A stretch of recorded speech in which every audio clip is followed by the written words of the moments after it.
I'm Ryan Jay on the red carpet at the 17th Annual Critics' Choice Movie Awards in Hollywood. I love this awards show because as a member of the Broadcast Film Critics Association, I get to vote for tonight's winners. So let's see who we can catch up with on the red carpet. In My Week with Marilyn, and it's a biopic and you're playing someone who is real, how did you go about doing that research? It was the joy of looking at his movies, at listening to him reading the Bible, which he did in total, reading his autobiographies, going to the places that he grew up, etc. All of it was a wonderful kind of detective hunt to try and find him. Are you doing anything Shakespeare right now?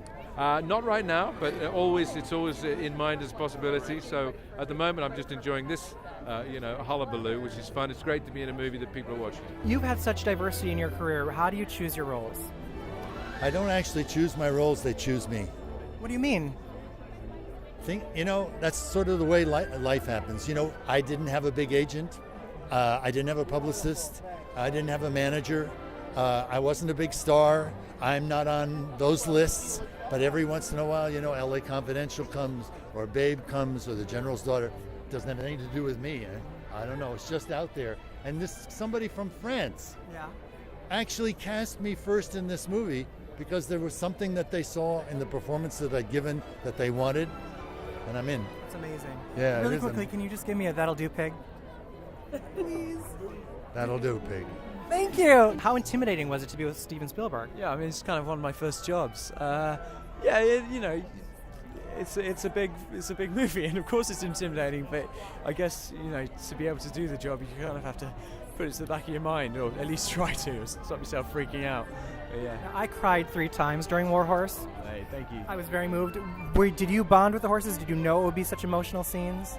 I was really skeptical actually, because I didn't expect to have an emotional relationship with the animals, and I wasn't really an animal person. But within a week of working with them, I was a complete sucker for them like everyone else. Did you guys know at the time that you were doing something so groundbreaking? I don't think anybody had any idea that it was going to be what it was. What I really loved is that the director, Michael Hazanavicius, he had an idea, and the French do things very thoroughly. They don't. Like, I feel like a lot of American movies, it's like check the gate, money. And I feel like it was very specific, and they really took their time. And I knew it was beautiful, but I don't think anybody had any idea that it was going to blow up and be like into this incredible. It is. thing. It's like the film of the year. Yeah, well, I went to Cannes because I'd never been to Cannes, and I was like, why not? If you can, you can. And I heard that Harvey Weinstein had bought the movie. That was the first movie that sold, was The Artist. And initially it was just screening, and then it went to competition.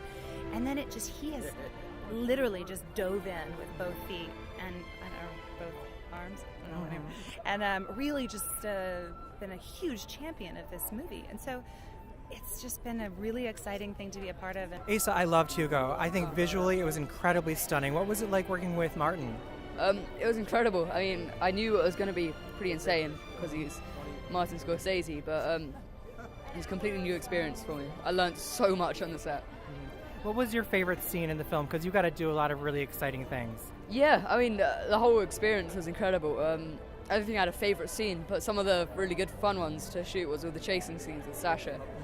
And you're nominated tonight for Best Young Actor. Yeah. If you win at this point in your career, what would an award like this mean to you? I mean, so much. I'm honored to be nominated, and if I won, it would be incredible. Everyone's saying that they know girls like that from high school, but where did you draw inspiration from? I mean, I knew people like Mavis for sure. I still do, because they don't tend to change. And obviously, as a writer myself, some of the inspiration came from experiences in my own life and some of my own worst qualities. And, it's just, she's a pastiche of a lot of different people. And also, it's kind of rare in Hollywood for a screenwriter to get the attention that you've had. I mean, I know you broke out really huge. No, I mean, I think I still, it's not my preference. I would rather be behind the camera and under the radar for the rest of my career. It was a cool thing that happened, right. But I think of that as a different phase in my life. Does it put more pressure on you as like an it girl writer? It really yeah, you know what? I have a lot of friends who are writers, and very successful ones at that, and yet they're still not personally identified with the movies that they make. People don't call it, a blank movie, the way people have said a Diablo Cody movie about things, right. Which is weird because they're really not my movie. I just write them. The director is the author of the film. So that part of it does add kind of a little pressure. Little bit of a sneak peek if you can. Great Expectations. Yeah. How frightening is Miss Havisham? I think Well, I can't think of anyone who could possibly do it better. You know, Helen Bonham Carter is one of my favourite actors, and you know, one of the most loved actors in the world, and I think she's done something truly extraordinary. The writer David Nichols has written an extraordinary script. You know, Ralph Fiennes as Magwitch. It's like when you put together like your dream football team, but of a cast for a film, and you know, it was good fun. I last spoke to you when you directed Sleuth, which I loved. Stylistically, I think you're a genius. Are you more directing coming up? I'm planning, even as we speak, to try to. There's a couple of pictures that I've been planning for the last couple of years, and it's a kind of fight to see can we get the money or the casting together for one or the other. And I'm keeping my fingers crossed. Not certain, but I hope to be directing in the next couple of months. And another musical in your future anytime? Well, I always like to tap my toes and hear. I love a good tune. I love it too. So who knows what's written in the stars, but that's my interest lies there for sure. When are we going to see you with Tim Burton again? I don't know, if you could call him and ask, that would be great. Would you like to do a movie musical? As a matter of fact, I have an audition for a movie musical tomorrow. What, Les Mis? No, not Les Mis. It's something else. It's an independent movie. Something about a dog. Please I've get sing it. a couple songs about dogs. Are you preparing? I will. I have not. I literally just flew in this How morning. about right now? Give us a lick. Dogs are great. They lick your face. This is why I love her. Usually right after licking their balls. That's not the song. That's I brilliant. haven't learned it yet. That's but- brilliant. Can we do a little call and response, Linda Perry? Yes. I am beautiful no matter what they say. Words can't bring you down. Oh my God. It's Tony, Captain and Tennille. Thank you so much for doing that. You just realized a dream of mine. I really appreciate it.